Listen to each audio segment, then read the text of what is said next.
Hi all, welcome back to Suhasini vlogs. ಏನೇ ಆಗಲಿ ಮನೇಲಿ ನ್ಯಾಚುರಲ್ ಆಗಿ ಪ್ರಿಪೇರ್ ಮಾಡ್ಕೊಂಡಾಗ ಸಿಗೋ ಖುಷಿ ಬೇರೆ ಯಾವುದ್ರಲ್ಲೂ ಸಿಗೋದಿಲ್ಲ. ಇವತ್ತು ನಾನು 100% natural skin safe and toxic free ಕುಂಕುಮನ ಮನೇಲಿ ಯಾವ ರೀತಿ ಮಾಡೋದು ಅಂತ ಶೇರ್ ಮಾಡ್ತಾ ಇದ್ದೀನಿ. ಇದಕ್ಕೆ ನಾನು 3 ಟೇಬಲ್ ಸ್ಪೂನ್ ಅಷ್ಟು ಅರಿಶಿನ ಆ್ಯಡ್ ಮಾಡ್ಕೊತಾ ಇದ್ದೀನಿ.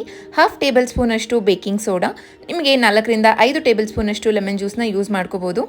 ಇದ್ರ ಜೊತೆಗೆ 2 to 3 drops of coconut oil or ghee, ಎರಡರಲ್ಲಿ ಯಾವುದನ್ನಾದ್ರೂ ಯೂಸ್ ಮಾಡ್ಬೋದು. ಇದನ್ನ ಚೆನ್ನಾಗಿ ಹೊಂದ್ಕೊಳ್ಳೋ ರೀತಿ ಮಿಕ್ಸ್ ಮಾಡ್ಕೋಬೇಕು. ಇದ್ರ ಮ್ಯಾಜಿಕ್ ಡೆಫಿನೆಟ್ಲಿ 1 hour ಅಲ್ಲಿ ನೀವು ನೋಡ್ಬೋದು. ಈ ರೀತಿ ಚೆನ್ನಾಗಿ ಮಿಕ್ಸ್ ಮಾಡಿ ಒಂದು ಸೈಡಲ್ಲಿ ಇಟ್ಟರೆ ನಿಮಗೆ ಕಲರ್ ಚೇಂಜಸ್ ಕಾಣಿಸುತ್ತೆ. ಇದನ್ನ ಹೋಲ್ ನೈಟ್ ಹಾಗೆ ಬಿಟ್ಬಿಡಿ. ಪಾಸಿಬಲ್ ಆದರೆ ಸನ್ಲೈಟ್ ಅಲ್ಲಿ ಫುಲ್ ಡೇ ಒಣಗಿಸೋದ್ರಿಂದ ತುಂಬಾನೇ ಚೆನ್ನಾಗಿರುತ್ತೆ. ನಾನು ಇದನ್ನ ಸುಡೋ ಬಿಸಿಲಲ್ಲಿ ಚೆನ್ನಾಗಿ ಒಣಗಿಸ್ಕೊಂಡಿದ್ದೀನಿ. ಇದರದ್ದು ಸ್ಮೂತ್ ಟೆಕ್ಸ್ಚರ್ಗೋಸ್ಕರ ಬ್ಲೆಂಡ್ ಮಾಡ್ಕೋಬಹುದು.